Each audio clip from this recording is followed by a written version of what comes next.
I'm Luke Ronimus from Adams County, Ohio. I'm a cow-calf cattle producer where we raise feeder calves to sell, and I also grain farm, primarily corn, soybeans, wheat, and spells.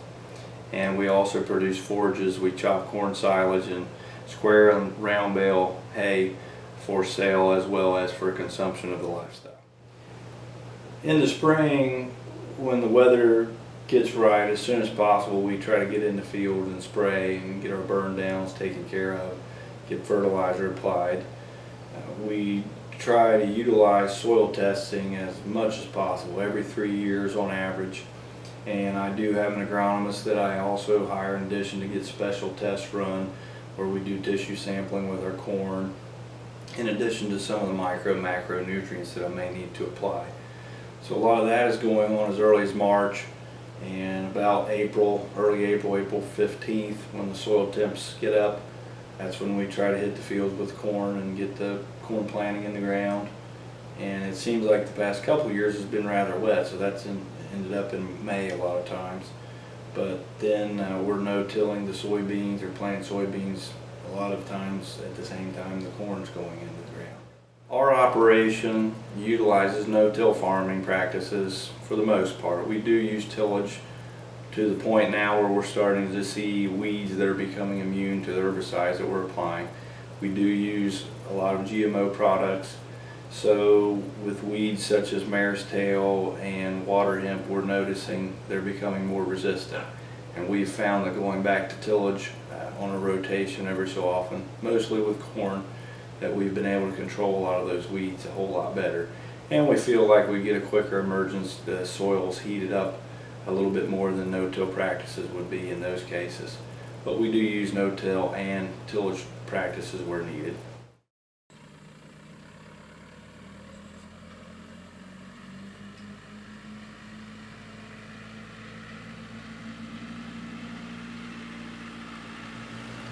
Farming is year-round practice, so when we get finished planting the grain crops, my ultimate goal as a farmer is try to diversify as much as possible.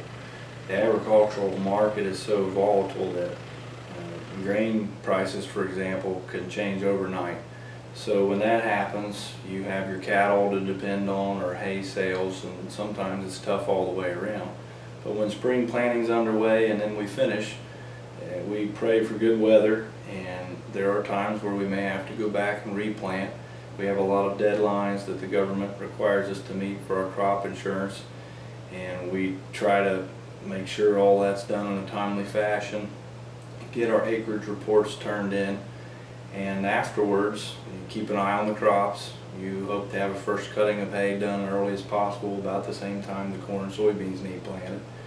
And with the alfalfa that we raise, our goal is to get 4 cuttings a year. But it's so weather dependent, there's times that's very difficult to do.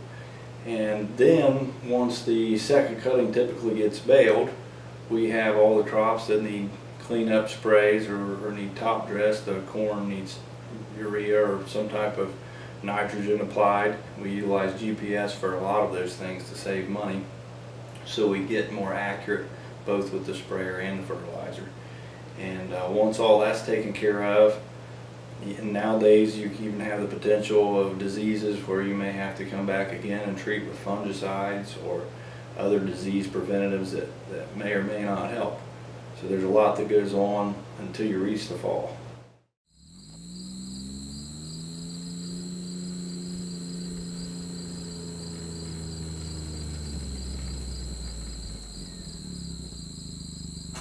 Before we hit the fields in the fall, when it comes to the grain harvest, it's a very exciting time. You're geared up to see how the crops are going to do. It's where the joy of farming takes place for me, the rewards of seeing what you planted and hoped that it grew.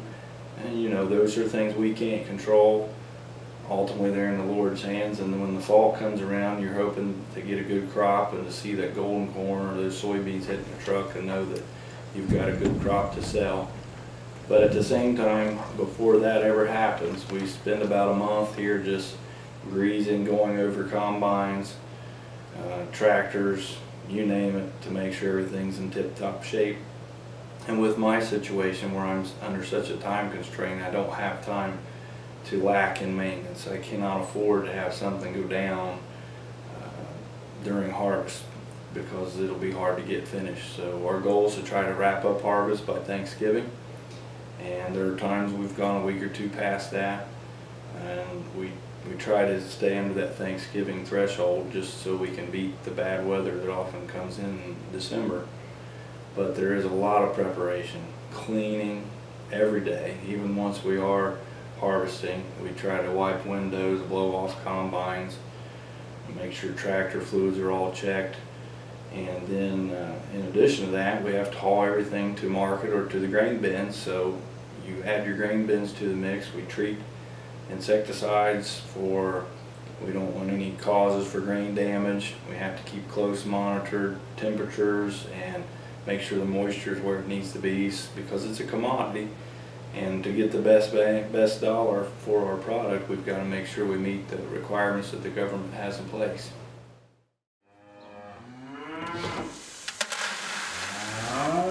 In the fall after harvest, we take that time, if we can, if the weather permits, to get some fall tillage work in, maybe even some fall spraying. The winter is used primarily to plan for fertilizer purchases and seed purchases, and to evaluate what the year before did, kind of see where our yields are at and what worked and what didn't. We use crop rotations on our farm primarily to change up the disease and weed and insect pressure. If we feel if you were to plant soybeans per se year after year, you're going to be dealing with Phytophthora root rot and some other issues that is more relieved once you rotate that with corn. So we rotate corn and soybeans most of the time. We do try to incorporate double cropping with wheat, and with the spelts too, we're doing that for livestock feed. That makes a good rotation, in addition to the hay that we produce. And primarily we bale a lot of alfalfa and orchard grass. So that works out really good to keep in hay for about 10 years, 8 years, depending on how long the quality holds out. And then we'll rotate that back into a grain crop again at that time. As far as office equipment goes in our planning, I'm fortunate to have a wife that's a CPA. So we use the laptop a lot. I use GPS on the farm. Have done a little bit with mapping, although at this point in time I'm not set up completely to be able to do the mapping and grid work.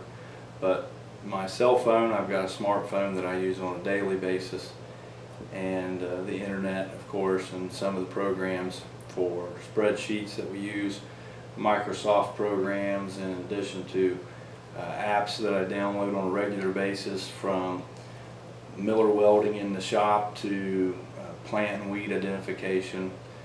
Those are very useful on an everyday basis.